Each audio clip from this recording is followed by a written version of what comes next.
Good morning, Canada. Today is June 10th. Oh my God, I gotta look at my calendar every time I do that.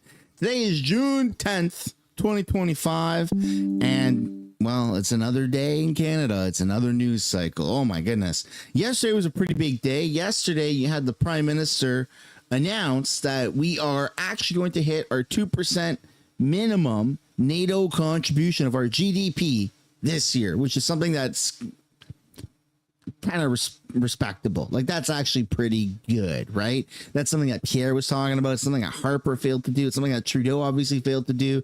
And now Carney's coming in going, hey, we're just going to do it. So putting the left and the right aside, seems like Canada is on the path to actually having a proper defense, which is awesome. It means upgrades to our military, new equipment, new tanks, new drones to begin with, new subs. That is pretty freaking cool. And eventually a missile defense system, the Golden Dome. So, hey, that ain't too bad. But again, the question that we must ask ourselves is, where is this money coming from? Like, that's great. I'm all for it. In fact, I don't think that we're spending enough.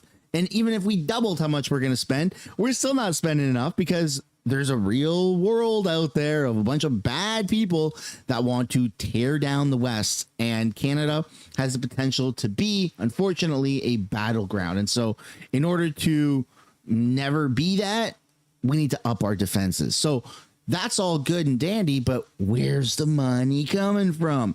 Even liberals are saying, okay, cool, great. So we're not going to get kicked out of NATO, but where's the money coming from? That's the question that has yet to actually be answered because we don't have a budget. It has not been provided. There is no spring budget. The only budget that the Liberals are going to produce is in the fall. At least that's what they're saying. But there's a caveat. Okay. So every single year, I got to read my notes here on my phone. Every single year, the opposition gets 3 opposition days per sitting calendar. Now, last year, we saw that happen, and that was the votes of non-confidence that were tabled. Denied, then the Bloc joined, the NDP didn't, and then we never really got to see Jagmeet put forward his vote of non-confidence because, well, prorogation and then election and yada, yada. So now we're here. But it's a new sitting calendar. So Pierre, well, the Conservatives, I was going to take them getting used to, get 3 opposition days in this new sitting calendar. The Conservatives' motion brought forward yesterday is for Carney to be forced to table a budget this spring. Last year, opposition day was used for a vote of non-confidence. So that's kind of interesting. So they're going to be debating it. They debated it yesterday. We don't know the outcome, but it turns out to be that potentially there's going to be a vote on that today. So there's a lot of moving parts. There's a lot of things happening in Canada right now. And the Conservatives are pretty much like mosquitoes around a campfire. They're just picking little bits here and there at the Liberals, and rightfully so. Even Liberal supporters are going, where is the budget? We need to have this budget. So there's a lot of stuff to take a look at today. Tensions are pretty high. And it's going to be a good day. It's going to be a good day. I believe Mark Carney is going to be in the House. So that should be a lot of fun. Anyways, before we get into the stream, folks, before I begin, I do want to encourage everyone to hit the like button and subscribe if you haven't yet already. It does really help grow the channel. And I actually don't know if I'm assuming I'm live. I don't have it pulled up anywhere. Imagine I was talking to myself just this entire time and I wasn't even live. I'm live. I see it on my phone now. We're good to go. Okay, so I've got some news pieces to take a look at here before we get into question period. Starting off with First Two Nations who signed deals with Ford speak out against Bill 5. Here we go. Let's take a look at this, shall we? What's going on? Doug Ford was speaking alongside his friend and fellow Premier Tim Houston of Nova Scotia. Both leaders agree that their provinces and the country as a whole need to do more to build more faster to spur economic growth. Ford revealed that his government has done some polling, finding 73% of Ontarians support expediting mining. Now, keep in mind, we don't have all the specifics of this poll. We don't know when it was done, what the margin of error might be. And this comes as 2 First Nations that have signed deals with the government to improve improve access to the Ring of Fire are speaking out against Bill 5. That includes Arrowland First Nation Chief Sonny Gagnon, who says his community stands with First Nations trying to have Bill 5 thrown out. The Premier has made it sound in recent days like the chief is behind his plan and had some pointed words for him today. Does he want the $200 million electricity deal that we handed over to him? Does he want to get off diesel because they live on diesel? Does he want a road that they can actually leave their community and drive? Did he want a community center? Does he want a hockey arena inside that community center? The answer is 1,000% yes, because I shook his hand in my office. Mark my words in this room, he will be moving forward with this. Not because of me, not because of pressure on me, because he's a smart man. And he understands his community needs to prosper. The Premier has said he intends to designate the Ring of Fire a special economic zone as quickly as possible. But the next few months for the government will be about consulting with First Nations and stakeholders. Siobhan Morris, CT. Okay, so this is where governments usually get really taken advantage of, is in this process right here, the consultation aspect. And you've heard that just we get drained billions at the federal level. Like, it's insane because consultation fees can be exorbitantly high. You're not talking like $30 an hour. You're like $500, $2,000, $5,000, $10,000 an hour. You just make it up as you go, and there's no real argument against how much that fee is. So just for taxpayers' sake, I hope that those consultation fees stay low, because yeah, we're kind of getting screwed on all fronts with these types of consultation fees. Anyways, now we're going to take a look here at this other clip that I honestly thought it was Dominic LeBlanc, but it's not. It's somebody who looks like him. Let's take a look. Good morning, Chief Justice. What do you make of the state of the judiciary in the United States, specifically with the Trump administration defying court orders, targeting judges? Are you concerned that any of this is bleeding into Canada? And can you also describe the state of relations between the Supreme Court of Canada and your counterparts in the U.S.? Well, I think I mentioned that because of our 150th anniversary, me and my colleagues, I've decided to visit 5 regions of the country. And we went to Victoria and went to Moncton. And every time we meet with the public, we meet with the high school students, with the local judiciary, and everybody asks me the same question, just that you just ask. To what extent what people observes going on outside of our country could happen, could occur in Canada. And I will not aim at a specific country. I will let the elected officials take care of politics. I'm only a judge. But the message that I gave and that I will give to people is that they should be prudent, of course, but they should be optimistic. There is no doubt that the rule of law and the judicial independence is under attack in many countries in the world. When you see governments attacking the media, attacking the judges, attacking the lawyers, and universities, of course, that means that there's a good chance that you are in front of a dictatorship, autocratic government. But there are many places in the world living through those events right now. And I think we have to be careful. So the message for the people is be careful, but be optimistic as well. Because in Canada, we have a strong legal system. We have our challenges, underfunding occasionally, delays, cost, but we have a strong judicial system. And we have good lawyers, good jurists across the country, well-trained. We have good law faculty, good. Didn't he keep like peaceful protesters in jail for like 300 or 400 days or even more? But then like repeat actual criminals and violent offenders just get let out within a couple of days of being detained? Am I missing something there? Because our judicial system doesn't seem to favor actual good people. It seems to favor criminals through progressive laws. Go figure. Law professors, great universities. We have good judges, well-trained judges, independent judges, impartial judges, and judges governed by ethical principles, which is not the case in many countries around us. And so that's why they should be optimistic about the future. But we have to defend those institutions. We have to defend the traditional media. We have to defend our courts, and we should not take anything for granted. But I think we should be optimistic. I think that the main stakeholders in Canada respect separation of powers, respect judicial independence, and are happy to live in a country where the rule of law will prevail. Everybody is equal under the law. And, we live in a country where judges, there is a bilingualism in federal institutions.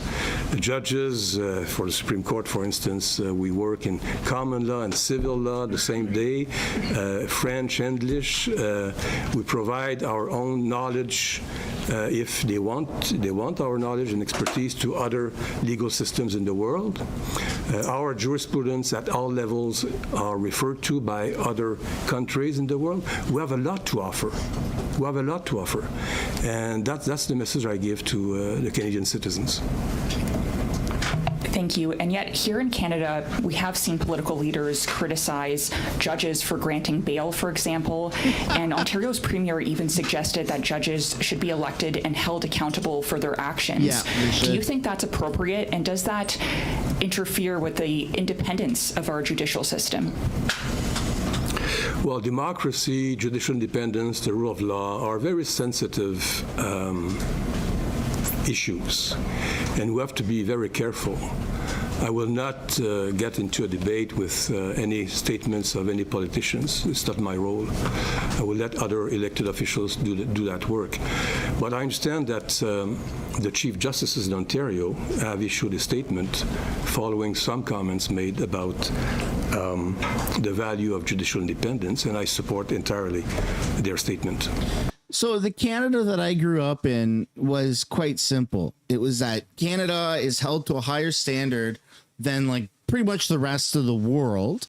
And if you are traveling, be very, very careful, because you don't want to end up in the legal system in another country, like not America, but like Mexico, because, oh my goodness, your life would be ruined and they will take advantage of you. You can never see the light of day, even if you didn't do anything wrong. It's so scary, big bad world out there. You can only trust Canada because Canada is like the golden standard. That's like how I was raised. And maybe that's how you were raised. Maybe that was just a little bubble that I lived in. But now we're seeing Canada and our legal system, our judicial system, our judges, the way that the law is very biasly enforced. It doesn't make any sense. It almost feels like the Wild West for criminals. Criminals get such an advantageous card here in Canada because they get let out on bail. There's no actual punishment. It's so weird. It's almost like that catch-22 where you go to you put a resume in at a job, you go to get hired at a job, and it's like an entry-level position. Okay, well, we're looking for someone with 5 years experience. Well, how does that make any sense? This is supposed to be the job that you get to get the 5 years experience to then get the next job, right? How does that apply to Canada's crime? Well, Canada's crime system is rewarding if you're a repeat offender. But if you commit crime for like the first time, then you're heavily penalized, which is obviously good. But it's like you almost have to commit a lot of crime in a short amount of time to be considered a repeat offender. Like, does that make sense? Like that weird little catch-22 where, I don't know, it's so bizarre. It's like people that were grandfathered into the legal system and have lots of police interactions just continuously get let out on bail, and it's weird. It's freaking weird, man. Anyways, we're going to shift over now to another military announcement that Mark Carney had made, talking about securing Canada, where he's standing with the general and stuff like that. Here, let's take a quick look. How this will be paid for? Are you looking at taxes or program cuts, additional debt? So we, one of the things we've said from the start in recent months is there's a few big decisions in the very near term for the government. Some of them don't cost or cost very little, which, for example, the One Canadian Economy bill, which is now before the House, will have a huge impact in terms of growth in this economy and bringing the country together.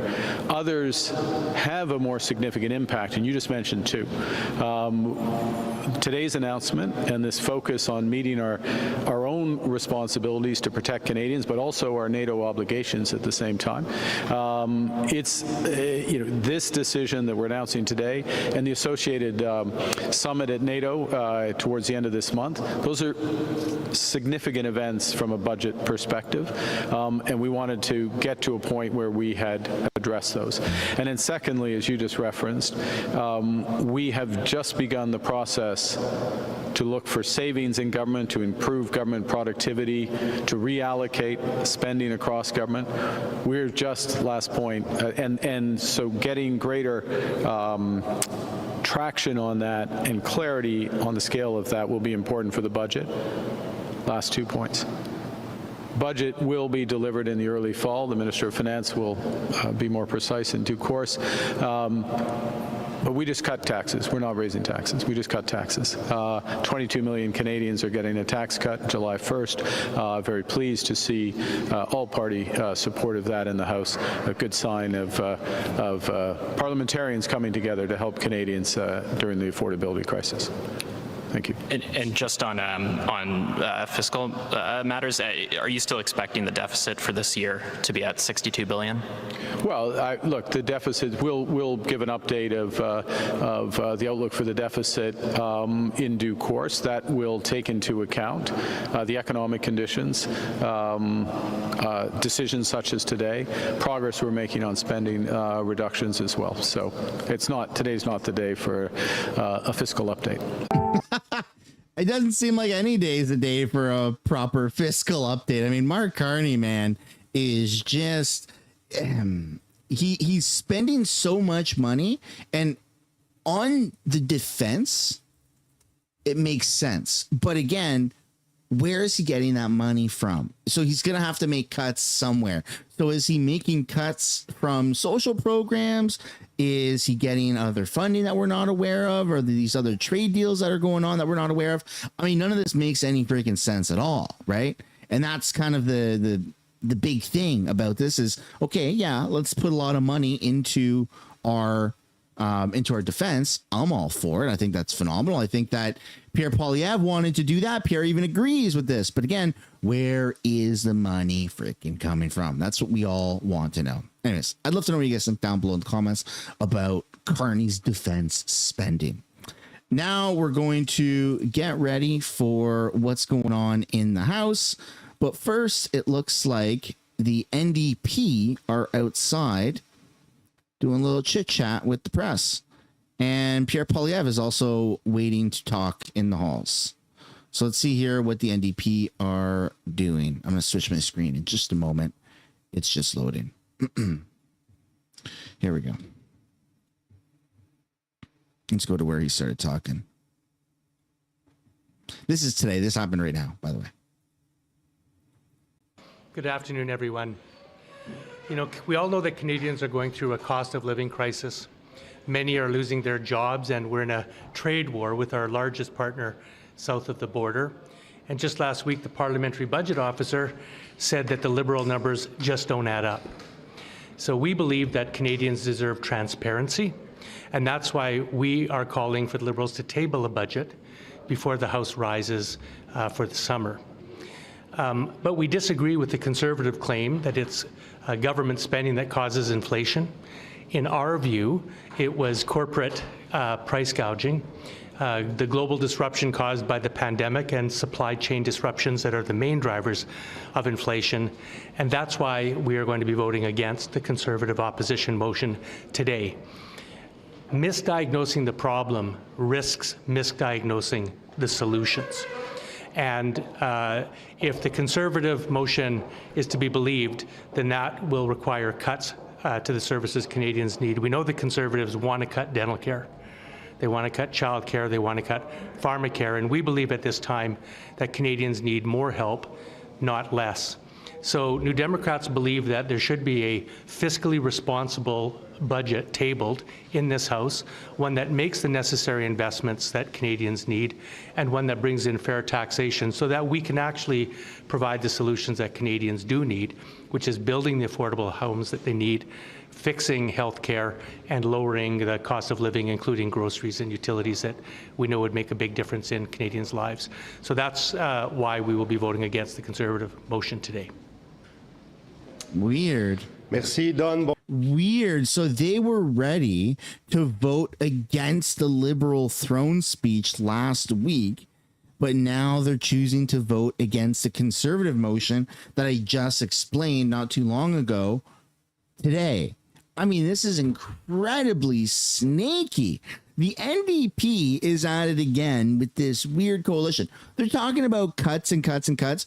Bro, where is Mark Carney getting the billions of dollars to put into our Canadian Armed Forces defense? He's getting it from social programs. Where's the cuts coming from? It's not from Pierre and the Conservatives. Like, these guys are just trying to rub salt in an open wound at this point. Voting down Pierre. Pierre has no power. Pierre is tabling things that make actual sense, and we're looking for actual accountability and transparency with this government. Show us the numbers. Show us the numbers. Show us the numbers. And these rat snakes NDP, oh my goodness, we're voting against the Conservatives. Like, what the hell is wrong with Canada? This is what's wrong with Canada. We're doomed. We're doomed because of people like this. Bonjour tout le monde. And he does a French thing or what? Alors, on vit des temps qui sont difficiles. Il y a une Yeah, French is my first language and I freaking hate it. Here, let's get back to this guy. Plan to vote on both those two bills. Well, et qui met en cause également notre souveraineté. There's two pieces of legislation in the House right now, the border bill and the fast-tracking projects bill. Can you just say, how does the NDP plan to vote on both those two bills? well, we'll be discussing both bills at our caucus meeting tomorrow. They were just tabled, as you know, last week. I mean, already there's some concerns that have been raised about both bills, and we'll be having a thorough discussion with the critics and our caucus tomorrow. So there'll be more news on that in the days ahead. What concerns particularly stand out to yourself and your colleagues? Well, on C5, for example, there's some legitimate questions about how the fast tracking of one project may impact Indigenous consultation and constitutional rights. As we know that, you know, if you don't respect Indigenous rights to free, prior, and informed consent, you risk litigation, and that ties up projects. So unless that issue is really well thought out, and it doesn't appear that it has been, that's one concern, for instance, that's been raised. On defense spending, where does the NDP stand on the $9 billion that the Liberals have proposed? Is that something you guys would support going forward? Well, during the campaign, we did agree that we would meet the 2% NATO target of GDP. I had a conversation last night with the Minister. Where's the money coming from? Coming from social programs. Pierre can't cut any social programs, and he's never said he's cutting social programs, yet you're seeing Mark Carney in front of your own eyes cut social programs, and you're still looking at Pierre, who you think is going to cut social programs. I mean, is this, what's the word for this? Gaslighting isn't it. Incompetence isn't it. Is this what retardation looks like right here in full form? The NDP? Like, this is insanity. Minister of Defense, Mr. McGuinty. And according to their numbers, the $9 billion would bring us up to the 2% level. Where's the money coming from? You know, I think there's defense spending that has social utility and defense spending that does not. And what we're looking for is our investments in the Canadian Armed Forces that not only will give our forces the kind of equipment and standard of living that they deserve, which has long been ignored, but also provides Canadians with utility.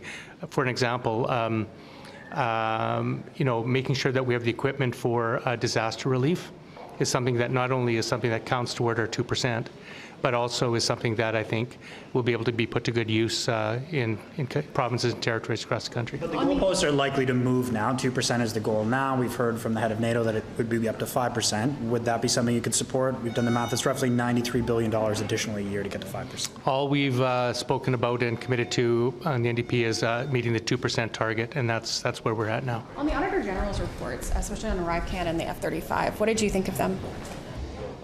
Well, boondoggle and incompetence. You know, I don't think you can call the F-35 anything but that. As my colleague stated so eloquently, you know, the price is double. We don't have enough pilots for them. We don't have hangar space for them. And it risks integrating more closely into the American military at a time when Prime Minister Carney campaigned against that very thing. So I think the whole program has been mismanaged. I think it's time that we actually take a second look at alternatives in that regard. With respect to the ArriveCan app, I mean, that's another failure of government management. From what I understand, the government itself did not apply its own procurement and security rules. And that resulted in overspending of millions of dollars. Frankly, I think it's a scandal. It's a waste of taxpayer dollars, and the Liberals have a lot to answer for. But it goes beyond ArriveCan. It's a number of different contracts for like 31 different departments and agencies. Yeah. No, you're right, and that speaks to a systemic problem which is far more disturbing than just ArriveCan. You know, maybe this is just the tip of the iceberg here, and we'll need to look into that in more detail. But I think it also speaks to the increasing use by Liberal and Conservative governments of outside consultants under the guise of saving money when it costs us far more money. This is work that could and should be done by our public service. And, you know, as the PBO said last week, there's no way that the Liberal numbers will add up without severe cuts to the public service. So this is the kind of financial, I think, misinformation that needs to be clarified by a budget, and why we do support, as New Democrats, a budget. You know, this House last sat in December. The last fiscal update was last December. If this government waits until the fall for a budget, Canada, a G7 country, will have gone 10 months without a single sort of fiscal document, not a fiscal update, not a budget. That's not acceptable, it's not transparent, and New Democrats calling the government to address that. He's looking for transparency, but he's not gotten a budget and doesn't seem to think that there's a problem with that. I mean, this is wild. This is peak Stockholm syndrome right now that we're seeing. It's honestly sad. It's honestly sad because there is hope for the NDP. There is. I mean, there's nothing inherently wrong with the NDP or the Liberals or the Green or the Conservative. It's just the party name. It's who's there, who's on the board of directors, whose ideas are we pushing, who's the leader, who's part of the team. Like, that's what makes the team. And the NDP has a real chance right now with Jagmeet getting completely steamrolled and then him falling down on his own sword. The NDP can rebrand themselves, and they're falling down the same ridiculous rabbit hole that they have with Jagmeet. Propping up the Liberals blindly, double speaking, hypocrisy, Stockholm syndrome. I mean, it's just pathetic. It's pathetic at this point. Supplementary estimates. There's no budget, so the supplementary includes that $9 billion in defense. So will you vote in favor of it? Yeah, again, we haven't made a final decision on that, but the supplementary estimates carry over spending that is from last Parliament and includes spending on things like dental care and pharmacare and additional supports for Canadians. So that is something easier for us to support than, say, the throne speech, which talks about the economic plans going forward, which we don't find persuasive or supportable. Why did no one from the Democrats stand up in the House of Commons when the throne speech vote was brought forward? Am I glad you asked that? Am I glad you asked that? More confusion has been because you have to be a member of a recognized party to stand up and call for a recorded vote. So it was actually the Liberals, Conservatives, and Bloc who did not want a recorded vote. New Democrats said we were going to vote against it. We stood willing and able to do it. It's just the other parties deprived us of that opportunity. So it wasn't because the New Democrats didn't want a standing vote. It's because the other parties didn't want it, and we didn't have the power to change that. Have you heard anything more in committee? How's caucus morale when you bring that up, and you're kind of in these few weeks that you've had as a caucus of 7? I mean, how does that hurt morale when you're not even able to request that vote? Well, first of all, our caucus was united in our position on the throne speech. All of us want to take the same position. It's a little bit frustrating, you know. I mean, the rules are made in this place, and we think that full democracy should allow anybody to stand up and say that we want everybody to stand in their place and tell Canadians how they're voting. And so, you know, New Democrats are disappointed that didn't happen. All right, now we're going to take a look here at Pierre Poilievre, content and influencer creator Pierre Poilievre, what he has to say from the halls. Pierre had some remarks to say. Has he spoken yet? He hasn't even spoken yet. Oh my goodness. You can see here, everyone's waiting to speak with Pierre. Oh my goodness. What's going on, Pierre? Just making everyone wait for while question period happens. I mean, we're not going to sacrifice watching question period to wait for freaking content creator Pierre Poilievre. That's just not going to happen. So we're going to try and make our way to the house now to see what's going on inside. Woo! It's gonna be an interesting day because there is a vote happening today. For those that haven't caught on, there is a vote. I think the Conservatives are using one of their 3 opposition days that they get in a sitting calendar year, and today it seems like one of those votes is going to take place. And the NDP has already said that they are voting against what the Conservatives want to bring forward, which is typical fashion of the NDP at this point. But it's weird because they are campaigning on the fact that they want full transparency. They want a budget. They don't want social programs to be cut.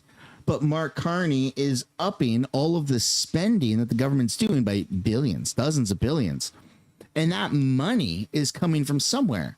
So where's that money coming from? Well, social programs, like, you have to take it from somewhere to then move it to where you want, right? We don't just have a bajillion more dollars that Canada's making. And so this is where we find ourselves in this weird loophole that everything that the NDP and the Bloc stand against goes in line with Conservatives and the values. But for political reasons and political gain, they aren't voting with the Conservatives to take down the Liberals. This is politics. It's greasy. It's disingenuous. It's disgusting. They say one thing to your face and then they do another. They say one thing on one side of the country and they say the opposite on the other side of the country. We saw a lot of that with Mark Carney during the election when he was campaigning and stuff. So anyways, before we get into it, folks, so I do want to encourage you guys, if you haven't yet already, I want everyone to take the time right now to hit the like button and subscribe to the channel. Let's see if we can get over 500 or 600 likes. We got almost 2,000 people watching right now. It's going to be good vibes. We're still waiting for Pierre. Pierre's nowhere to be found. Starting soon, Conservative leader Pierre Poilievre speaks with reporters. We're going to have to watch it after question period. Like, we're not going to stick around and watch what's going on at a press conference when they're doing question period. So sorry, Pierre, too little, too late, I suppose.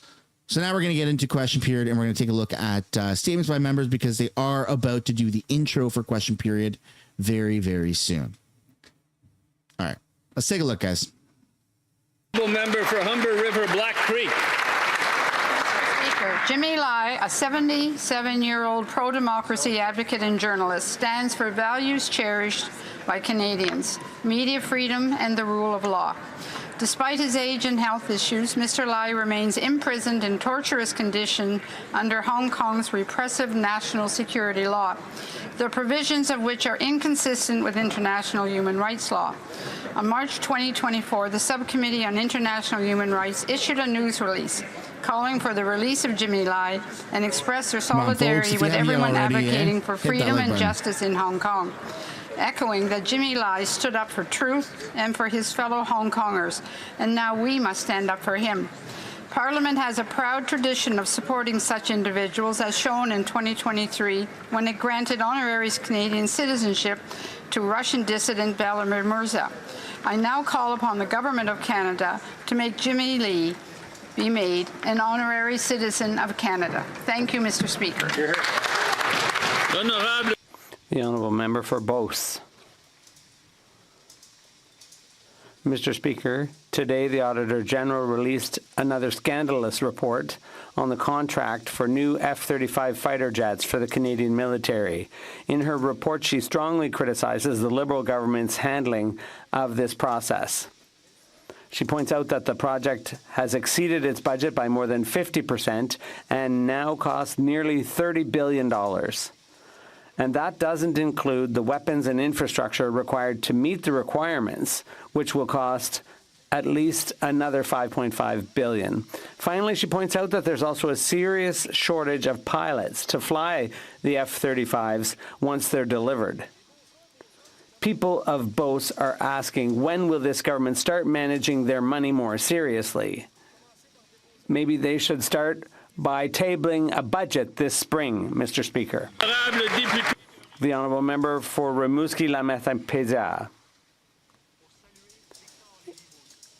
To salute Victor Beaulieu, we've lost one of our most bold and outstanding representatives. He left us aged 70 years old. His essays and plays and novels will remain behind. L'indigné, l'insoumis, l'indépendantiste, and he loved his part of the country. Victor Lévy-Beaulieu was one of the greats, and he was the creator of Razamonde, L'Héritage, and other works that marked Quebecers. For years, millions of us watched his stories on TV and his characters that were larger than life, like Ossidocé des Debords. And his characters used the colorful language of the Québécois. To his family and loved ones, our most sincere condolences. Cumberland Colchester. This past week, the Truro Farm Equipment Museum marked their 35th anniversary of preserving agricultural heritage in Nova Scotia. Museums like this are so much more than the antique tractors and plows on display. They are keepers of stories that matter, stories of families working the land and building our society from the ground up. Our rural communities have always been laboratories of innovation and resilience. For generations, our farmers have fed entire communities while protecting the land for future generations. As elected representatives are called to act on the biggest challenges of the 21st century, we would do well to learn from that same spirit of ingenuity and cooperation historically found in agricultural communities across Canada. Thank you. The honourable member for Markham Unionville. Mr. Speaker, I would like to acknowledge today's scathing Auditor General's report on the current and future use of office space. The report noted that the Liberals promised to reduce office space by 50%, along with $1.1 billion over 10 years to do so. However, the Auditor General found that the office space reduction will only be 33%, and the result shows the absolute failure on the Liberals to get the housing built after years of flashy announcements, and all they have are endless broken promises. The report promises that it takes 6 to 8 years to dispose of surplus buildings, a completely unacceptable and costly timeline. Mr. Speaker, as millions of Canadians are struggling to find affordable housing, this latest report confirms just how out of touch and unhelpful this same old Liberal government has been. Thank you. The honourable member for Winnipeg South Centre.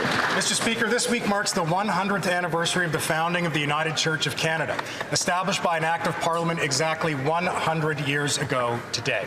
In my riding of Winnipeg South Centre, several United Church congregations, including Yonge, Augustine, Fort Garry, Westminster, Harrow, and Crescent Fort Rouge, gathered this past weekend for a special service of celebration and thanksgiving. I want to thank Reverend Mark Whitehead and all of those who helped to organize this meaningful gathering at Crescent Fort Rouge.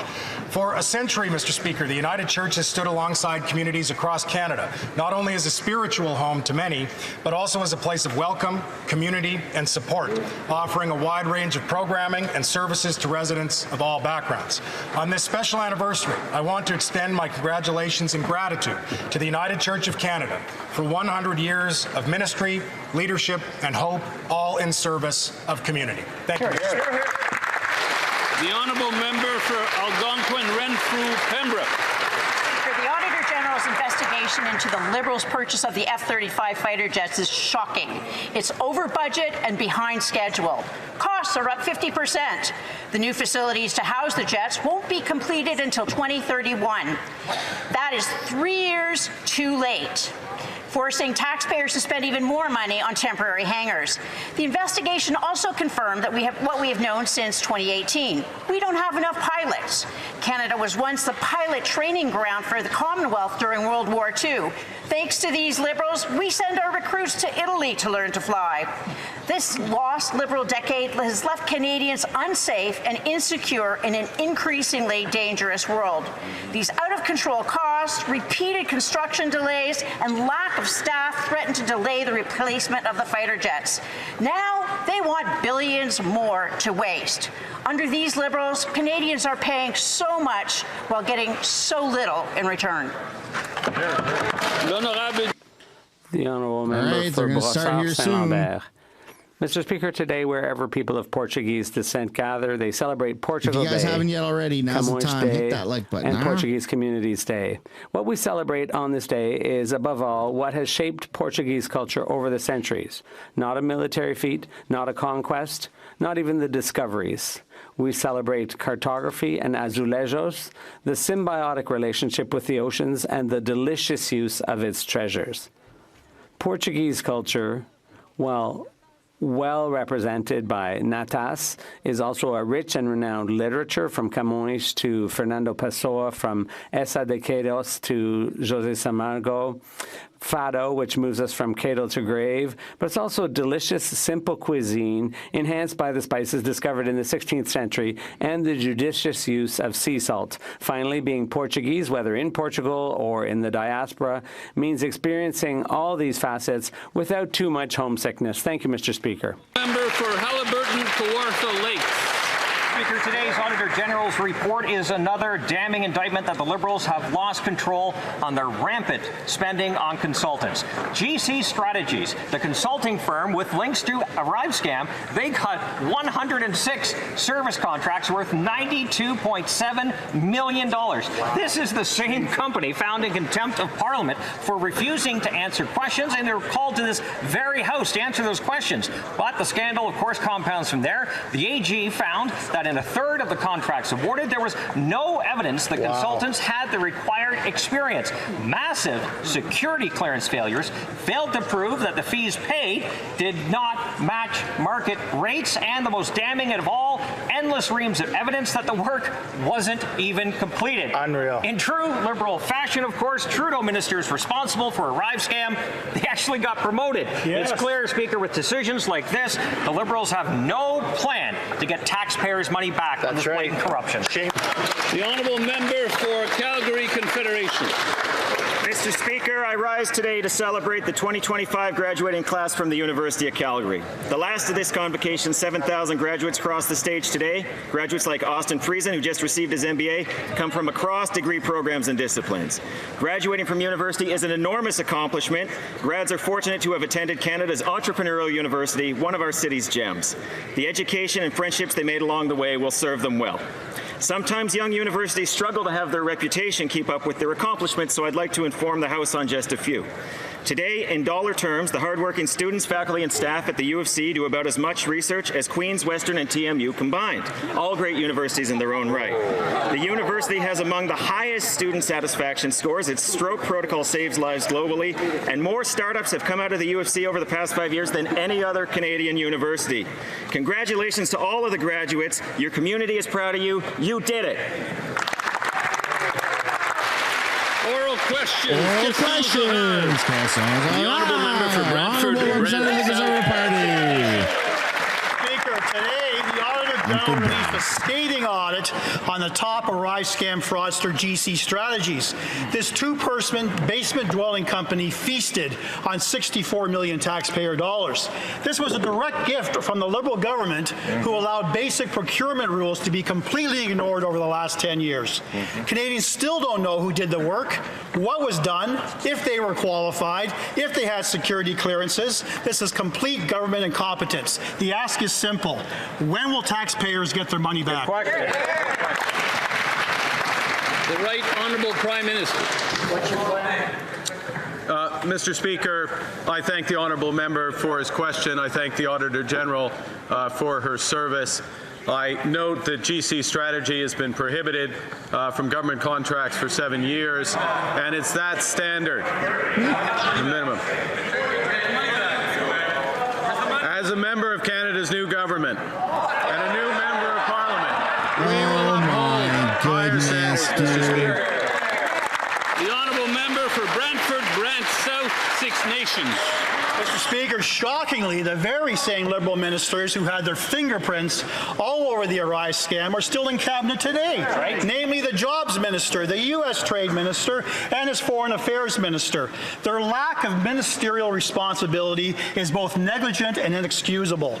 The fraudulent payment of $64 million isn't just about reckless spending, it's a total waste of taxpayer dollars and a betrayal of Canadians who are living through a cost of living crisis. So I ask the Prime Minister again, when will taxpayers get their money back? That's a good question. Right Honourable Prime Minister. That's the best question. Mr. Speaker, I would like to commend the members opposite for supporting the Making Life More Affordable Act to get taxpayer dollars back to Canadians. And commit. This government is committed. This new government is committed to making the best use of all taxpayers' dollars. The honourable member for Selkirk Interlake. Mr. Speaker, the Auditor General just slammed these Liberals in her report this morning and said what we've known all along. The Liberals have broken our military. Today's F-35 report criticized the Liberals for misleading cost projections that are 50% higher by over $14 billion, ongoing construction delays for necessary infrastructure, ignoring the severe pilot and mechanic shortage, and implementing weak oversight mechanisms. The ministers who are responsible for this debacle are still sitting in here. Will the Prime Minister hold them accountable for this mess? Here. The Right Honourable Prime Minister. Mr. Speaker, I'd like to know if the member opposite holds himself accountable for letting military spending fall below 1%. That's right. Conservative This government has doubled military spending in cash terms. We're meeting our NATO obligation this year, leading from the front. The honourable member for Selkirk Interlake. Prime Minister, we actually delivered for our military. We bought brand new 5 CF-18 Flowmasters, new Hertz, new Leopard tanks, new Chinook helicopters. We delivered. Instead, what we got here is an Auditor General report reference to 2018 report on Canada's fighter jets. That report said the biggest obstacle to meeting operational requirements was a shortage of fighter pilots and technicians. Over the last Liberal decade, the Liberals have worsened this capability gap through mismanagement and completely ignoring the Auditor General's recommendations. So the question is, the Foreign Minister who was responsible for the military back in 2018 is still in his cabinet. Why? Good question. The Right Honourable Prime Minister.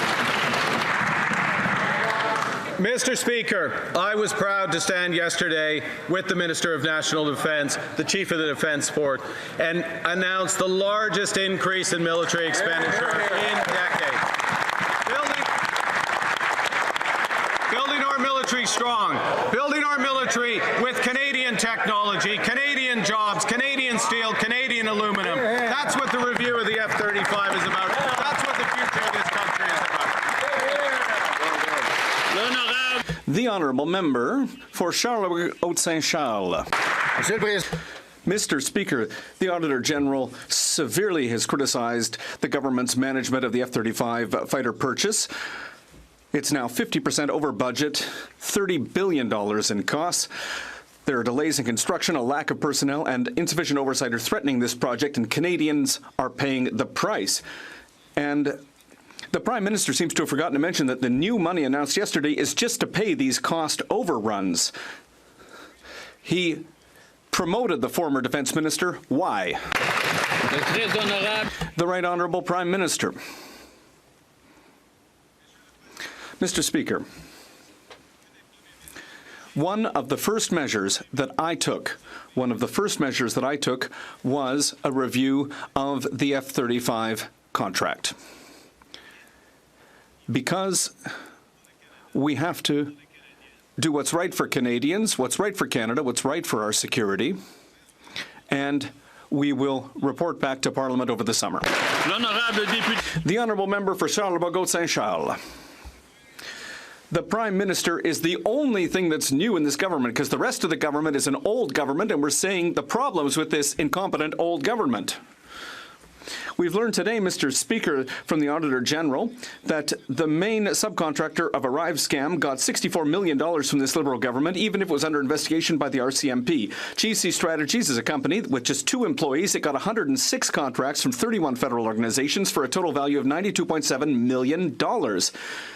Is that Liberal incompetence, or is it corruption, or is it both? The Right Honourable Prime Minister. Mr. Speaker, it's crazy seeing Mark Carney in the House with no Pierre. After an independent process, the government suspended that company for 7 years. It's done. It's over. The Honourable Member for Belleuil-Chambly. Mr. Speaker, sit down. It's a little complicated. The Prime Minister gave Canadians back money that they had not paid. So it's an advance for a sum of money that they will not pay back. So about $4 billion was distributed to Canadians a week before the election, but not a cent to Quebecers. Can the Prime Minister explain this to Quebecers? The Right Honourable Prime Minister. Mr. Speaker, I am proud that we cancelled the carbon tax. Quebec and British Columbia have their own systems. Our decision, including the decision on the last payment of the rebate, involves the rest of Canada. The Honourable Member for Belleuil-Chambly. Well, it's completely illogical, Mr. Speaker. You pay back those who pay, not those who don't pay. But now that we know clearly that this has nothing to do with a carbon tax that was cancelled or that was criticized by the OECD, and we can understand that this money was a gift before the election and an injustice, does he recognize that the $3.7 billion that were given to Canadians have nothing to do with climate change? The Right Honourable Prime Minister. The Block's got some zingers today. Quebec, Mr. Speaker, Quebec didn't pay that consumer carbon tax. So it's not unjust, it's coherent that the rebate would continue one last time to allow an adjustment for families across Canada. The Honourable Member for Belleuil-Chambly. Mr. Speaker, I would be very happy to explain this because the carbon tax that applies in Quebec since 2013, I put it in place as Minister of the Environment. I'd be happy to explain that. The Prime Minister clearly is better with numbers than with facts. Will he compensate Quebecers for the $814 million that he owes them? The Right Honourable Prime Minister. Mr. Speaker,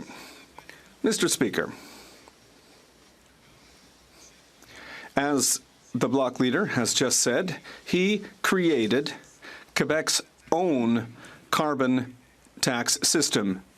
It was different, and it's different across the country, including British Columbia. Our approach is coherent, it's fair, it's done.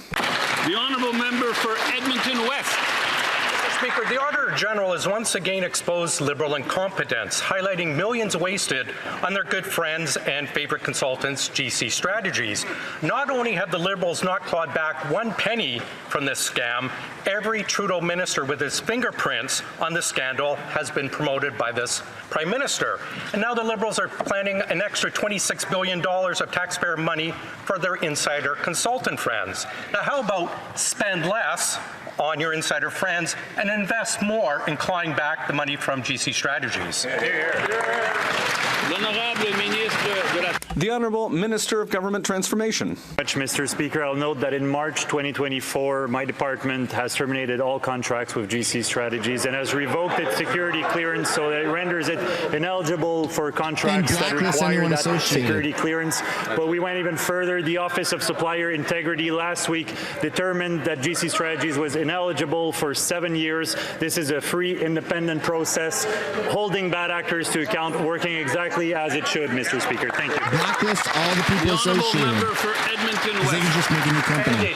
Years after they were exposed, now $64 million went to Liberal friends at GC Strategies. Rampant sole sourcing of contracts with no justification and projects paid for despite no work being done. Incompetence is so ingrained in this government, they've actually ordered officials to put in writing that they are not violating procurement rules when they're granting contracts. Now the Liberals want $26 billion more for these consultants. When will the Liberals turn off the taps to their friends and focus instead on clawing back the money from this fraudulent GC Strategies? The Honourable Minister for Government Transformation. Thank you, Mr. Speaker, and I want to thank the Auditor General for her report and highlight that we have acted on previous reports by the Auditor General, and also from internal audits to increase transparency, increase data collection, increase oversight. But also note, Mr. Speaker, that last year my department has terminated all contracts with GC Strategies, has revoked its security clearance, and as of last week, the Office of Supplier Integrity has rendered a decision making GC Strategy ineligible for contracts for 7 years. Thank you, Mr. Speaker. Honourable member for Calgary, Midnapore. If you're spending $64 million on a product, you would probably think to at least do some price comparisons. Yet the Liberal government did no such thing. The Auditor General said that in 82% of GC Strategies contracts examined, there was no evidence that fees were being charged by this two-person company were based on a fair market value. Is this the Prime Minister's idea of a new fiscal discipline, or does price really not matter to Liberals when it comes to paying their well-connected friends? When will we get our money back? Why is she reading her script the Honourable Minister of Government Transformation. Mr. Speaker, let me be absolutely clear. Misconduct of any kind in the procurement process is never acceptable, which is why we've acted on previous recommendations from the Auditor General. And as of last year, GC Strategies has seen its contracts terminated by the Government of Canada, and we've revoked their security clearance. Now we went even further. The Office of Supplier Integrity has rendered a decision making GC Strategy ineligible for 7 years, Mr. Speaker. This is a process that's free and independent, holding bad actors to account, and it is working as it should. Thank you, Mr. Speaker. Honourable member for Calgary, Midnapore. Check for fair market value. Canadians could hope that at least we got something in return for $64 million. Not the case here. This is how Liberals are spending your money. Overpaid and nothing to show for it. The Auditor General said only 54% of contracts audited could prove deliverables were received. Is this the Prime Minister's new fiscal discipline? Or for Liberals, is it business as usual? When will we get our money back? The Honourable Minister of Government Transformation and As I've highlighted in previous answers, in March 2024, PSPC has terminated all contracts with GC Strategies. We revoked their security clearance. Now, the Office of Supplier Integrity, which we have put in place after a thorough investigation, determined that GC Strategies met the threshold to be found ineligible for government contracts. As such, they are ineligible for the next 7 years. This is a process to hold bad actors accountable, because we will never accept and tolerate misconduct in the procurement process. Thank you, Mr. Speaker. Honourable Member for Provencher. Mr. Speaker, money doesn't grow on trees, but it sure seems to grow in the coffers of Liberal government insiders and contractors. Today we learned through the Auditor General's blistering report that 31 service procurement contracts had been awarded to GC Strategies for $92 million. Wow. The ministers didn't enforce security, the ministers didn't monitor contracts, and they didn't follow proper procurement policies. But guess what, Mr. Speaker? These same Trudeau ministers are in today's cabinet. Who is running that circus over there, and when will the Canadian taxpayer get their money back? Right. The Honourable Minister of Government Transformation. Mr. Speaker, following a thorough investigation by the Officer of Supplier Integrity, last week a determination was made that GC Strategies should be ineligible for the next 7 years. This is a free and independent process we've put in place to hold bad actors to account, and it is working exactly as it should. Thank you, Mr. Speaker. The Honourable Member for Mégantic-l'Érable, Lotbinière. Well, it's clear, Mr. Speaker, a Liberal is a scandal, Mr. Speaker. The Auditor General was very clear this morning in her report on GC Strategies, the Liberal ArriveCan app. This company, 2 people, $64 million in payments from the Liberals. The report reveals that we don't know who did the work, what was done, were the people who did the work qualified to do the work, and did they have the security clearance to do it? We don't know. And the ministers who allowed this, well, they all got promotions, Mr. Speaker. When will the Liberal Prime Minister get the money back that his government took from every Canadian's pocket? The Honourable Minister of Government Transformation. Thank you very much, Mr. Speaker. In March 2024, PSPC ended all contracts with GC Strategies.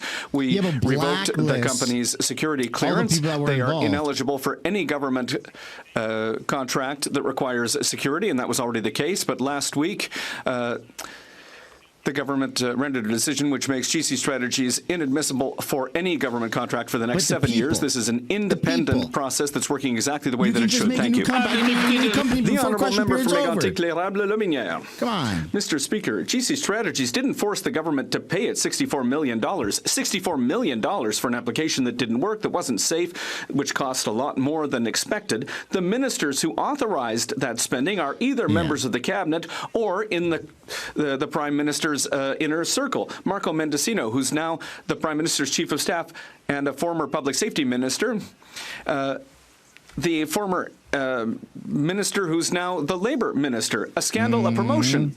Is that how it works in Liberal world, Mr. Speaker? When will any of these ministers be declared ineligible? The Honourable Minister of Government Transformation. Thank you, Mr. Speaker. Let's be clear. We will never accept any misbehavior from our providers. In March 2024, PSPC ended all contracts with GC Strategies and took away its security clearance. And last year, an independent board ensured that GC Strategies will be ineligible for any government contract for the next 7 years. This is a process that we put in place to make sure that any supplier do the work properly. The Honourable Member for Saint-Hyacinthe, Bagot-Acton. Mr. Speaker, if Ottawa is reinvesting in defence, that money needs to go into Quebec's economy.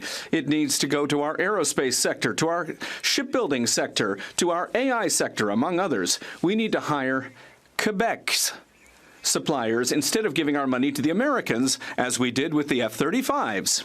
That's why the Bloc Québécois is proposing a bill for local purchasing to promote our businesses and make sure that there are economic benefits here. So the government's going to reinvest in the government. Will they follow the Bloc's lead? The Honourable Minister of National Defence.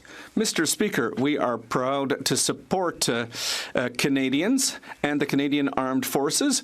We will meet the 2% goal set by NATO, and that is also an investment in our defense industry here in Canada. There are about 300,000 jobs in Canada linked to the defense sector, and this investment will allow us to increase that number. We will obviously do what it takes for our Canadian Armed Forces. The Honourable Member for Saint-Hyacinthe, Bagot-Acton. Mr. Speaker, over 60% of aerospace in Canada is in Quebec, and that needs to be reflected in the contracts. Expertise in icebreakers, well, it's Quebec's shipbuilding industry that has it. And let's remember that Quebec didn't get its fair share in the shipbuilding strategy. AI is another strength in Quebec. That also needs to be reflected in the contracts. Quebec deserves at least 22% of all defense investments, its fair share. But will the Minister commit to making that a floor for investment in Quebec? The Honourable Minister of National Defence. Mr. Speaker, this is good news for Canada, for Canadians, and for our Canadian Armed Forces. Yesterday, the Prime Minister announced an investment of $9.3 billion in Canada's defence. This means that we will hit this fiscal year the 2% target set by NATO. We are strengthening Canada's role as an international partner that is strong and reliable within NATO while rebuilding and rearming our Canadian Armed Forces. Member for Thornhill. The Auditor General's new report on housing shows just how badly this government has failed Canadians. Since 2018, the government spent over $300 million to fund a new bureaucracy called the Federal Lands Initiative. It built 309 units. That's less than 50 units a year. That's over $1 million a unit. Now the Prime Minister says he's going to create another bureaucracy to do exactly the same thing. So how much more Canadians' money will be flushed down the drain to pay for bureaucracies rather than paying for building homes? The Honourable Minister of Government Transformation. Thank you very much, Mr. Speaker, and I want to thank the Auditor General for her report regarding office space and federal lands, and I'll note that we accept all recommendations, but I also know that she highlights that progress has been made, and we're on the way to meeting our objectives in terms of affordable housings on public lands, on federal lands, and this is very good news for Canadians, Mr. Speaker. Thank you. Honourable Member for Thornhill. Speaker, when you accept the findings and you do the exact same thing, Canadians who need a place to live are the ones that end up paying the price. The Federal Lands Initiative, the crown jewel of the government's agenda on building housing, has attained just 7% of its target. Wow. And the people in charge of that initiative are the now Justice Minister and the now Finance Minister. Wow. They actually got promoted. In the real world, incompetence of this magnitude has consequences. So I have a simple question. Which one of them's getting fired? Yeah! There you go. The Honourable Minister of Housing and Infrastructure. Thank you, Mr. Speaker. I'm new to this place and thankful for the opportunity to be here. This new government is focused on moving forward and building affordable housing, using the federal lands that we can make available, and partnering in good faith with mayors, with premiers, with chiefs, working in partnership and in synergy with all levels of government, leveraging federal lands. We will do that. The Honourable Member for Bowmanville, Oshawa North. Mr. Speaker, Liberals have spent over $300 million on a housing program, claiming they would build 4,000 units. In 7 years, they built 309. To put it bluntly, that's not close at all. They've missed the mark by 93%. So the question I have for the Prime Minister is, how can he continue to have the minister responsible for this failure in his cabinet? And how can he promote that failed minister to now be our Minister of Justice? Great question. The Honourable Minister of Housing and Infrastructure. Honourable Speaker, we have a great opportunity here to build housing, and when you look at the pathetic performance of Housing Minister Pierre Poilievre, who delivered six affordable housing units, in 1 year, Great point. and 0 in the city of Vancouver, where I was serving. Yeah, 0. That's a record that is deplorable, and that's a record that this government will never repeat. We are focused on building big. The Honourable Member for Nanaimo, Ladysmith. On Vancouver Island, high prices are pushing thousands of families and seniors out of the housing market. Meanwhile, the Auditor General says government is sitting on empty office buildings and surplus land. They promised 4,000 homes through their signature housing initiative. After 7 years, they've delivered a measly 309. For this failure, the housing minister has been promoted to the justice portfolio. There's no justice in that, Mr. Speaker. How can the Prime Minister reward such failure while people in my riding are struggling to find a place to live? The Honourable Minister of Housing. Thank you, Honourable Speaker. Well, I'm very honoured to be here as the new Housing and Infrastructure Minister and to go forward with initiatives that will deliver affordable housing across Canada. And we will look for the support of the members opposite. We will look for partnerships with all levels of government to deliver that. We use all of the tools of the federal government to deliver with Build Canada Homes. We have a lot of opportunities ahead of us. We've got to stay focused and working together. Yeah. The Honourable Member for Bellechasse-les-Échemins-Lévis. Mr. Speaker, in 2017, the government found that 50% of federal offices were vacant or underutilised. The Liberals said they would cut that number in half to create housing. 8 years later, the Auditor General has confirmed a less than 2% reduction. None of the 10 properties promised in the capital have been transferred, and barely 309 of the 4,000 housing units have been built. Once again, big talk, but absolutely no walk. Why is the Liberal government failing to deliver even when the need is so great and the money has already been budgeted? The Honourable Minister for Government Transformation. Thank you very much, Mr. Speaker. I'd like to thank the Auditor General for her report, and we accept all of the recommendations therein to make sure that we meet our objectives when it comes to federal spaces and rental spaces. In the report, however, she also clearly maintains that we are on target for affordable housing. Thank you, Mr. Speaker. Member for Dartmouth, Cole Harbour. Thank you, Mr. Speaker. Now more than ever, it's critical to invest in Canadian industry as we rebuild Canada's national defence capabilities. For example, in my riding, Cove is leading the way in creating solutions and sustainable growth for Canada's marine and maritime sectors. Good stuff. Can the Minister please expand on the government's plan to rebuild, reinvest in, and rearm our Canadian armed forces? The Honourable Minister of National Defence. Mr. Speaker, yesterday this government announced a generational $9.3 billion investment in Canada's national defence. This means that we will reach NATO's 2% spending target this fiscal year, Mr. Speaker. Reaching NATO's 2% target also means rebuilding our defence industrial capacity here at home and in Nova Scotia. There are almost 300,000 jobs across Canada in the broader defence sector, and this investment will grow that number. We will ensure Canada remains strong, sovereign and secure, Mr. Speaker. The Honourable Member for Chicoutimi-Le-Fjord. Mr. Speaker, we know how things work on the other side. Incompetence is rewarded. Today's Auditor General report reveals that the budget for our F-35s is 50% higher than expected. Initially, the project costs presented in 2022 by National Defence were based on 2019 data. In addition, the construction of infrastructure for the F-35s in Bagotville and Cold Lake is now 3 years behind schedule. Why are the Liberals unable to meet deadlines and stop cost overruns? The Honourable Minister for National Defence. Mr. Speaker, we'd like to thank the Auditor General for her work. In such a big project, it's normal for prices to evolve over time, especially with all the challenges that we have had to deal with through inflation and during the pandemic. National Defence and the government are working hand in hand with industry. These are very significant investments, the biggest investment in over 30 years. The Honourable Member for Chicoutimi-Le-Fjord. Mr. Speaker, it's difficult for me to find the words to describe how badly the purchase of our F-35s has been managed.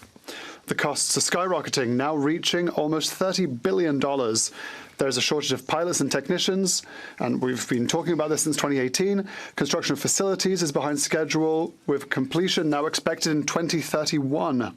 Mr. Speaker, this government is always late. Is it ready or is it incompetent? The Honourable Minister for National Defence. Mr. Speaker, we'd like to thank the Auditor General once again for her work and recommendations. We are committed to being open and transparent. National Defence will inform Canadians at every step of this process without compromising operational security. National Defence is keeping a close eye on costs and is working hand in hand with industry to make sure that we get the best cost for Canadians. For Wellington, Halton Hills North. Mr. Speaker, the Auditor General has reported that the cost of the F-35 jets has increased by billions, by almost 50%. I have a simple question. Are these increased costs included in the Prime Minister's recently announced plan to meet NATO's 2% target by April 1st of next year? And where's he getting the money from?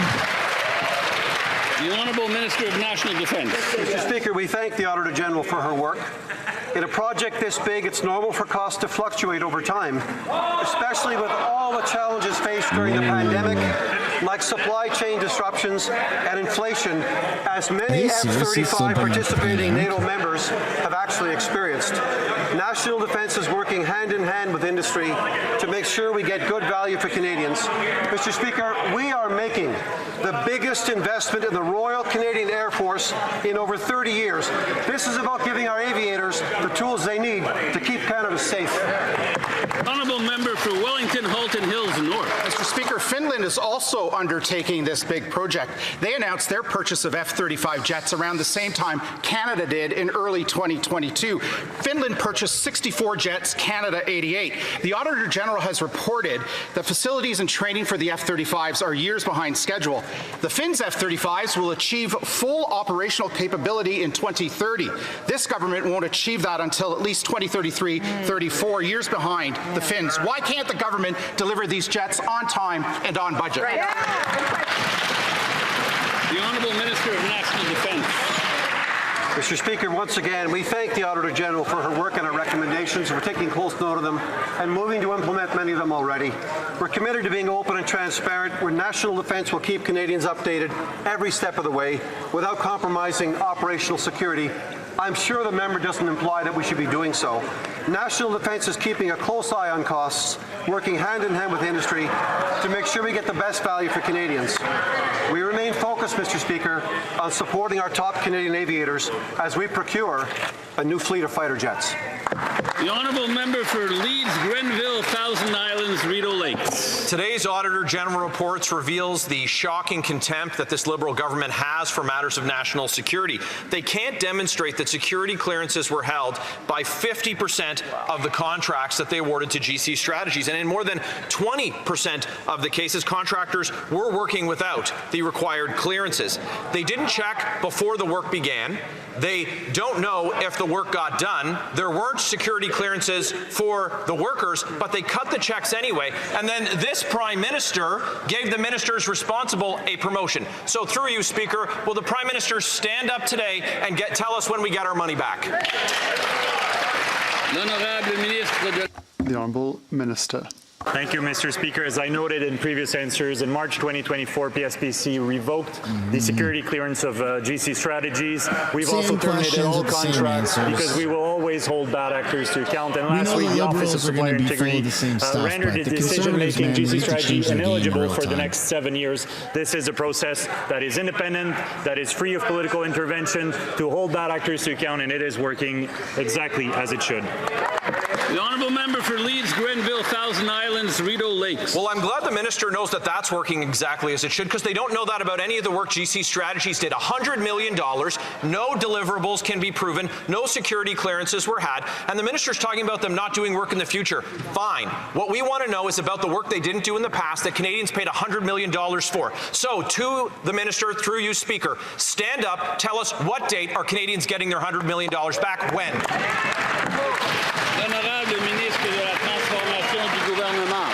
Thank you very much, Mr. Speaker, and I want to thank the Auditor General for her report. As I've mentioned earlier, the Office of Supplier Integrity has rendered a decision last week making GC Strategy ineligible for future contracts by the Government of Canada. Thank you very much, Mr. Speaker.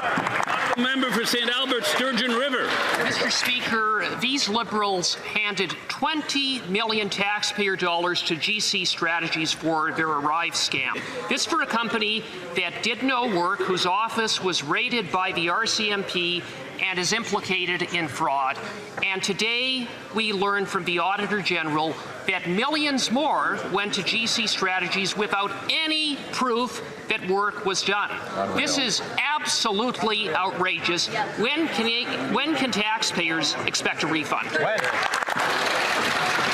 The Honourable Minister of Government Transformation.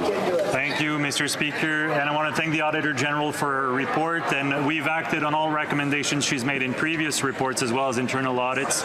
And as I've noted earlier, the Office of Supplier Integrity last week made a decision to make GC Strategy ineligible for future contracts for a period of 7 years. Thank you, Mr. Speaker. Good answer. Member for St. Albert, Sturgeon River. Mr. Speaker, the Auditor General found no proof of work for a staggering 46% of contracts awarded to GC Strategies. Wow. And yet, these Liberals consistently authorized payment. Millions of taxpayer dollars went improperly out the door without any meaningful oversight. So who over there is going to stand up, take responsibility, and get taxpayers their money back? The Honourable Minister of Government Transformation. Thank you, Mr. Speaker. As I've noted, we've acted on all recommendations by the Auditor General in previous report. I thank her for her work.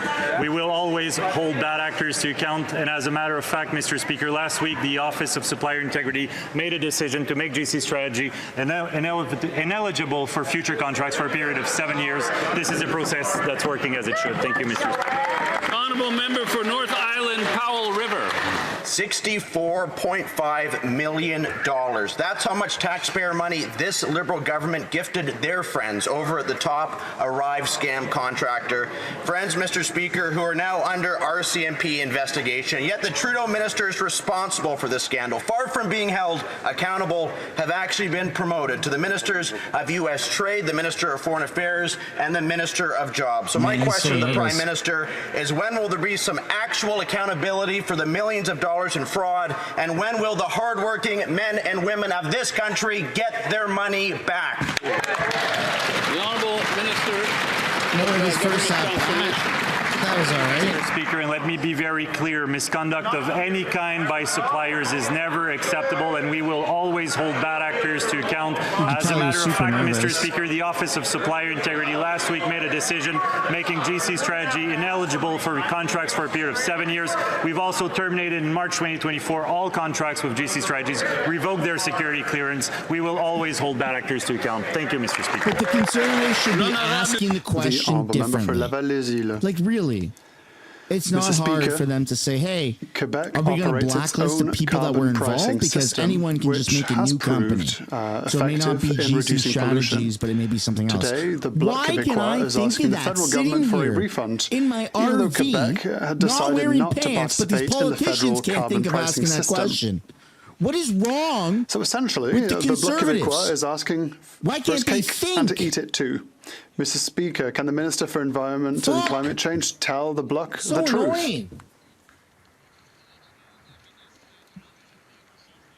The Honourable Minister for the Environment and Climate Change.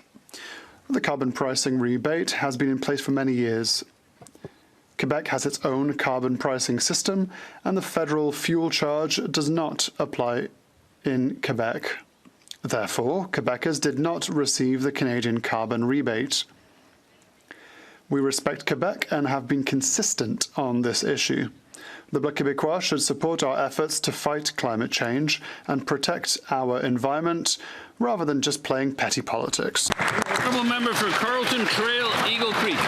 The Auditor General tabled a scathing report today on how the Liberals paid GC Strategies, which is now under RCMP investigation, $64 million. In 46% of the contracts reviewed, federal organizations had little to no evidence of receiving deliverables, yet government officials continued to pay.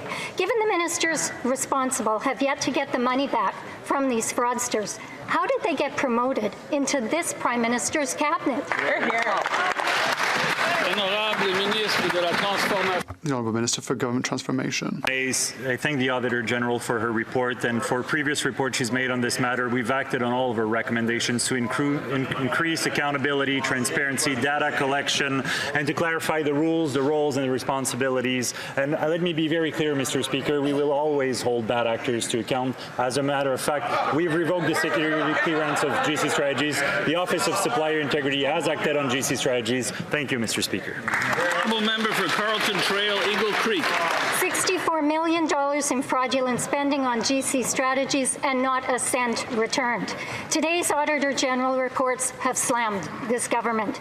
The F-35s are 50% over budget, up from $19 billion to nearly $30 billion, with more increases expected. Millions spent on transforming office space into housing and no homes built. Why, under this Liberal government, are Canadians spending so much and getting so little? The Honourable Minister of Government Transformation. Merci beaucoup, Monsieur le Président. Par rapport aux espaces. Thank you. With regards to the office space, I would like to thank the Auditor General, and we accept all the recommendations that she has submitted to the government. I would like to note that in her report she notes that we are on track to meet our affordable housing goals. Today's Auditor General report show the true extent of Liberal incompetence and waste. Taxpayers are on the hook for $14 billion in F-35 fighter jet overruns, and the Arrive scam report confirms that a two-person firm received $64 million in contracts for little to no work, and $0 have been returned to the taxpayer. And what does this Prime Minister do? He promotes the very ministers responsible for these scandals into his own cabinet. The Minister of Foreign Affairs, U.S. Trade, and the Minister of Jobs as well. If he's rewarding these failed ministers, how can Canadians respect receiving a penny of the money back? The Honourable Minister of National Defence. Speaker, because the member mentioned the Canadian Armed Forces, this government is proud to champion the outstanding work of the women and men of the Canadian Armed Forces. Last month, our forces were deployed on Operation Carib, where they successfully conducted seizures of more than 1,300 kilograms of cocaine in the Caribbean Sea. This month, our forces have been deployed across Canada on Operation Lentus to evacuate Canadians from dangerous wildfires, and that work continues in Sandy Lake today. The contributions of our brave forces at home and around the world are simply and incredibly remarkable, Mr. Speaker. The Honourable Member for Scarborough, Agincourt. Thank you, Mr. Speaker. Right now, trade diversification is top of mind for many of the small businesses in Scarborough, Agincourt, and also for Canadians across the country. Our new Minister of International Trade has already met with counterparts and business partners in South America and Europe. Can the Minister of International Trade tell us how he plans to diversify Canada's trade portfolio in the current geopolitical climate? The Honourable Minister for International Trade. Thank you, Mr. Speaker. I'd like to thank my colleague from Scarborough Agincourt for her tireless advocacy. Mr. Speaker, I've hit the ground running. A couple weeks ago, I was in Ecuador meeting with regional leaders and marking the conclusion of a new trade agreement that's to come. Last week, I was in Paris meeting with a dozen trade ministers to talk trade and economic opportunities. Mr. Speaker, Canada has what the world needs. I will continue working with industry leaders to discuss opportunities around the Indo-Pacific, European Union, and many regions around the world. Mr. Speaker, trade diversification will help create jobs here at home and help build the fastest growing economy in the G7. Thank you. No, we're not going to be the fastest growing economy when we've got America in the G7. Mr. Speaker, the Arrive scam contractors made off with $64 million of taxpayer dollars. Multiple software developers in Waterloo region have told me that a couple of them could have done it over a weekend. The contractors didn't write any code. Their only job was to make sure the actual code writers had the proper security clearances. But today, the Auditor General tells us they didn't even manage to do that. Meanwhile, the F-35 program is 50% over budget. That's $14 billion over budget, and we still don't have any jets. Could the Prime Minister perhaps produce a budget accounting for all of this? Could that budget perhaps include less fraud and waste? The Honourable Minister for Government Transformation. Thank you very much, Mr. Speaker. I'd like to thank my colleague for his question. I would also like to thank the Auditor General for her work and her recommendations. We've acted upon previous reports to make sure there's more accountability and transparency from our providers, because we'll always hold them to account. And so, Mr. Speaker, my department in March 2024 revoked GC Strategy's clearance ended all contracts in last week. The company has been deemed inadmissible for 7 years. The honourable member for Rosemont-La Petite Patrie. Mr. Speaker, the Prime Minister keeps saying that he won't be able to impose a pipeline without the agreement of the provinces. The problem is that his Bill C5 does not say that at all. In fact, it says quite the opposite. In fact, once a project is deemed to be in the national interest, it's over. It's over. Game over. Neither the provinces, nor the First Nations, nor Canadians, nor Quebecers, nor cities will be able to stop it. It will happen, whatever the cost, and it will take 2 years at most. That's a huge gift for big companies. Why does the Prime Minister, who was elected to prevent the Conservatives from winning, think it's a good idea to realize Pierre Poilievre's wildest and most dangerous dreams? The Honourable Minister for Transport and Domestic Trade. Mr. Speaker, 1 week ago I was in Saskatoon with the Prime Minister and the Premiers of provinces and territories, including the Premier of Quebec. Every single Premier talked about the need to build significant projects throughout Canada. For example, the projects in Montreal. I spoke about my Montreal projects with Minister Guilbeault of Quebec. We have to build Canada, and we must do so together. Honourable member for Edmonton Strathcona. Mr. Speaker, Canadians were shocked to learn that Indian Prime Minister Modi has been invited to the G7 meetings here. This is deeply troubling and hurtful for the Sikh community and for all Canadians that are concerned about human rights and foreign interference. And now we find out that the Saudi leader has also been invited. This G7 is becoming, honestly, it's becoming a showcase of tyrants. Will this Prime Minister rescind those invitations and make sure that the people coming to this G7 believe in human rights and believe in people, not profits? Oh my goodness. The Honourable Minister of Foreign Affairs. Mr. Speaker, the Prime Minister and I have spoken with our Indian counterparts, and there has been an agreement for continued law enforcement dialogue. I will say, Mr. Speaker, that the G7 is a critical forum for global leaders to have productive and frank discussions. The RCMP's independent investigation is ongoing, and in this country, the rule of law will never be compromised. We will always stand up for the safety and security of Canadians. Thank you. And that brings question period to a close. Oh, thank God. More? 305, buddy. Comme il est. It being. What is wrong? Okay, look, I'm sorry. I'm sorry for saying this, but there's something seriously wrong with the Conservatives. Maybe I've got cabin fever. Maybe I'm angry post-election. Or maybe now that the hype of Pierre and the Conservatives is dwindling down, I'm seeing the party and how they work as for what it is. There's something seriously wrong with the advisors on the Conservative Party. And the party has had many offers from many people that are knowledgeable in how this works. The pleb, during the election, offered to step away from his YouTube channel and basically following Pierre Poilievre around on his own dime during the campaign. He said, I'll step away and I'll advise the Conservatives from the shadows. You know how much money is being made on social media? For him to make that offer that I'm just going to step away from YouTube, no one else did it. No one else did it. No one else put out that offer.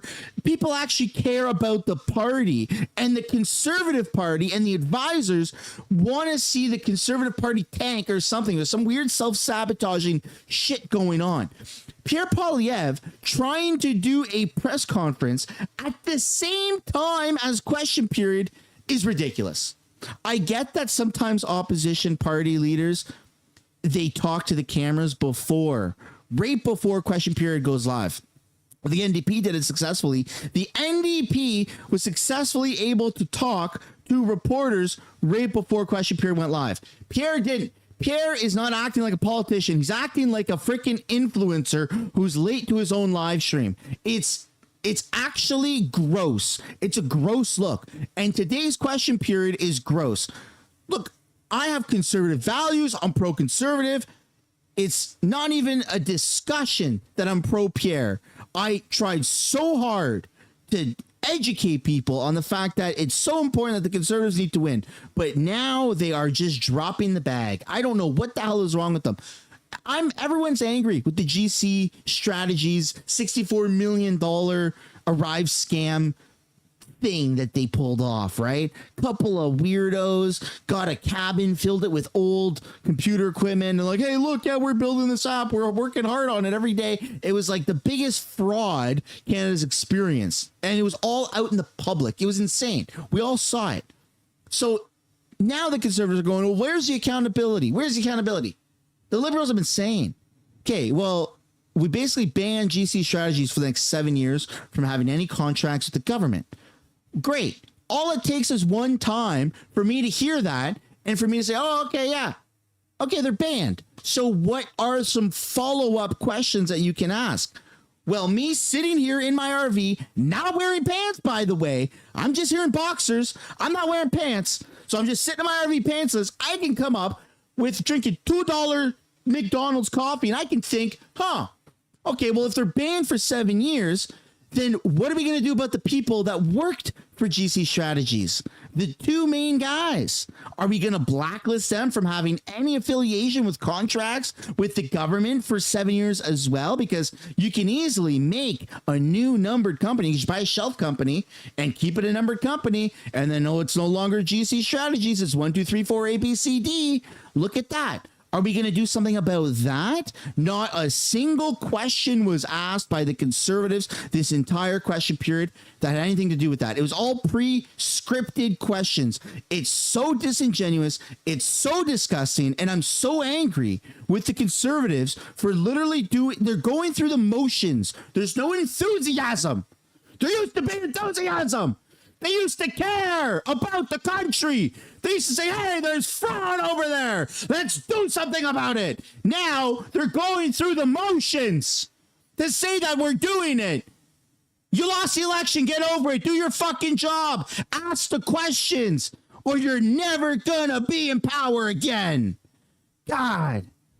Anyways, that's the end of the live stream. Enjoy your day. See you guys tomorrow.